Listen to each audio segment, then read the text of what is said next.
The sharp crack of a slap shattered the stillness of the Charleston County Courthouse, jolting everyone to attention. Two uniformed police officers, wearing smug grins, had just struck a woman who sat quietly in civilian clothes. They chuckled under their breath, dismissing the act as another flex of unchecked authority. What they failed to realize, however, was that the woman they had just assaulted was not some ordinary bystander.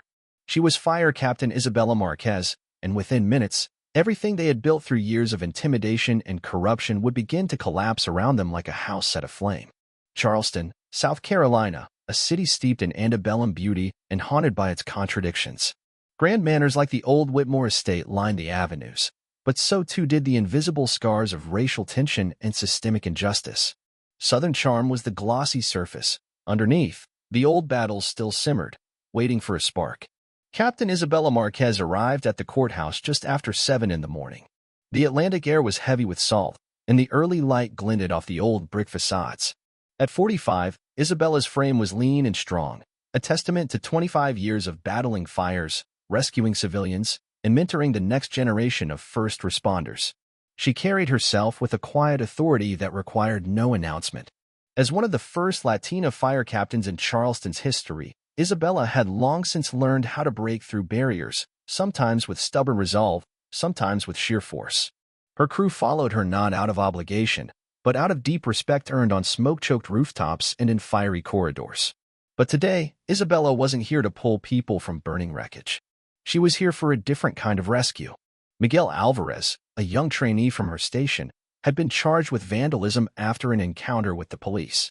Something about the case didn't sit right with Isabella. She trusted her instincts. They had kept her alive when walls collapsed and flames roared. And today, they told her something was deeply wrong. Wearing jeans and a navy blue button-down, her badge tucked safely away, Isabella entered the courtroom inconspicuously, settling into a seat in the third row. She blended in, an anonymous face among others. She watched the two officers standing at the prosecution table, Officers Bradley Dawson and Sean Miller. Their relaxed, cocky stances screamed entitlement, the ease of men who had skated through life without ever having to answer for their actions. She had heard whispers about them before, whispers about excessive force, about complaints that were filed and then mysteriously vanished, about witnesses whose memories suddenly failed them. She hadn't believed it could be that bad. Until now. Miguel sat with his public defender, looking small and defeated, his eyes glued to the floor. During a brief recess, Isabella's blood ran cold when she saw Officer Dawson roughly grab Miguel by the arm and shove him back toward the defense table. "Is that necessary, officer?" Isabella's voice cut through the murmur of the courtroom like a scalpel, calm, deliberate, unafraid. Dawson's head snapped toward her. His eyes narrowed. "Excuse me." The young man is compliant. "There's no need for additional force," Isabella said. Miller swaggered over to join his partner. "And who exactly are you?" he sneered. "A concerned citizen," Isabella answered, her tone even. Dawson let out a sharp, humorless laugh. "Mind your own business, lady." When she didn't back down, Dawson's expression twisted with disdain. "You people never learn, do you?" Without warning, his hand lashed out, striking Isabella across the face with a sharp slap that rang out through the courtroom. The room fell into a stunned, breathless silence. Isabella's head barely moved. She absorbed the blow with the same steady grace she had used to withstand collapsing ceilings and raging infernos. A red mark began to bloom across her cheekbone, but her gaze remained fixed on Dawson, her eyes burning with a calm, unbreakable fire. "Did you just assault a civilian in open court, Officer Dawson?" she asked, her voice loud enough to fill the entire room.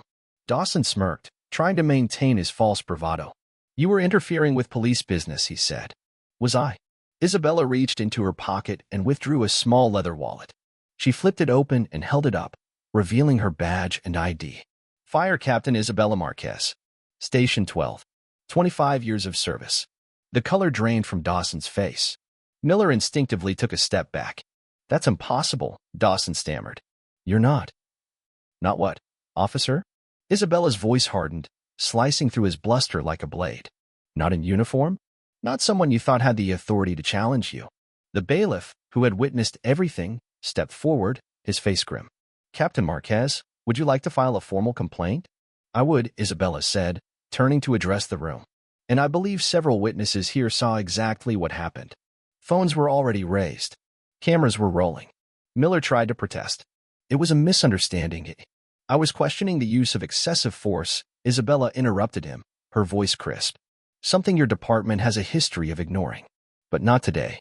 The judge banged his gavel sharply. This court is in recess for 15 minutes. As the courtroom emptied, Dawson and Miller huddled with a sergeant who had been hastily summoned. Their whispers were frantic, their faces growing paler with each passing second. When Isabella returned, she no longer wore civilian clothes. She marched into the courtroom in full dress uniform, navy blue, crisp and impeccable. Captain's bars gleamed on her shoulders. Medals for valor and distinguished service adorned her chest. Her dark hair was pulled into a regulation bun. She was no longer anonymous. She was a symbol of everything they had underestimated. And she wasn't alone. Behind her stood Fire Chief Marcus Delgado and Detective Naomi Chin from Internal Affairs. Delgado's towering presence commanded immediate attention, and Chin wasted no time approaching the bench with a thick folder in hand. Your Honor, I am Detective Naomi Chin, Internal Affairs Division. I would like to submit these documents into evidence. The judge's eyebrows rose as he leafed through the folder. It was filled with incident reports, witness statements, and documented patterns of misconduct. For 3 years, Isabella said clearly, stepping forward, my department has documented complaints involving officers Dawson and Miller. Excessive force on medical calls. Intimidating witnesses. Interfering with emergency responders. Dawson lunged forward, furious. That's a damn lie. The judge slammed the gavel again, silencing him. Isabella stood unflinching. First responders see things others miss. We tried to raise these concerns quietly, through proper channels. Every time, the complaints disappeared. Witnesses were silenced. Evidence was lost. Until today. Chief Delgado added grimly, because today they picked the wrong person to intimidate. The courthouse transformed into a hive of activity. Internal Affairs agents combed through offices. Evidence was collected. Staff members were interviewed. News vans lined the street outside, broadcasting live updates as the scandal exploded across local and national news. In the main courtroom, Detective Chin unveiled a digital network diagram showing connections between Dawson, Miller, and a half-dozen other officers. At the center sat Captain Vernon Trent, a figure long shielded by political allies and a reputation as tough on crime. Captain Trent had systematically buried complaints, Chin explained. Officers who reported misconduct were reassigned to dangerous beats. Witnesses were threatened into silence. As if on cue, a young officer from the back of the courtroom rose, his voice shaking. I reported Officer Dawson last year after he assaulted a homeless veteran. Next day, I was transferred to night patrol in the West End. One after another, others stood up. Paralegals, court clerks, EMTs. Their testimonies formed a tidal wave, washing away years of fear in a matter of hours. Then came the final blow. Chief Delgado produced a flash drive containing recovered body cam footage that had supposedly been corrupted in official reports. It showed Dawson planting evidence, Miller threatening civilians, and both laughing as they fabricated narratives to cover their brutality. This isn't mere misconduct, the judge said, his voice cold with fury. This is a criminal conspiracy. The district attorney immediately requested arrest warrants for Dawson, Miller, and Captain Trent. The gavel fell like a thunderclap. The courtroom erupted into controlled chaos. But the fight wasn't over. That night, Isabella's home was targeted. A brick smashed through her window with a crude warning, back off or burn. Her car tires were slashed. Anonymous threats flooded the fire station. A smear campaign began, painting Isabella as unstable, reckless, and corrupt. Chief Delgado urged her to stay somewhere safe. No, Isabella said. If I run, they win. Her fire crew rallied around her. Off-duty firefighters rotated shifts guarding her house. Neighbors organized cleanups. Veterans posted watch at her door. And when the media storm reached a fever pitch, Isabella stayed silent. She refused interviews. This wasn't about fame. It was about justice. At the federal courthouse, the preliminary hearing packed the gallery to bursting. Journalists crammed into the aisles. Citizens lined the sidewalks outside. Isabella took the stand, unwavering. Captain Marquez, the U.S. attorney, asked, "Why did you come forward?" "Because that slap wasn't just about me," Isabella said, her voice strong. "It was about every person they thought they could silence. Every person they bullied, intimidated, or discarded.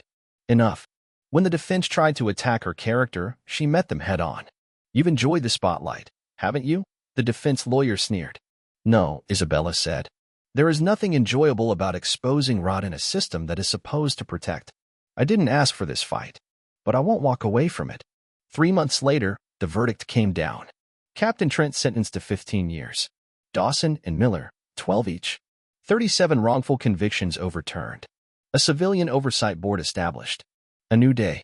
In the quiet kitchen of Station 12, Isabella poured coffee for her crew. The morning news droned in the background, but she barely listened. Miguel Alvarez's charges had been dropped. The community had stood tall. And somewhere deep inside, Isabella knew this was only the beginning.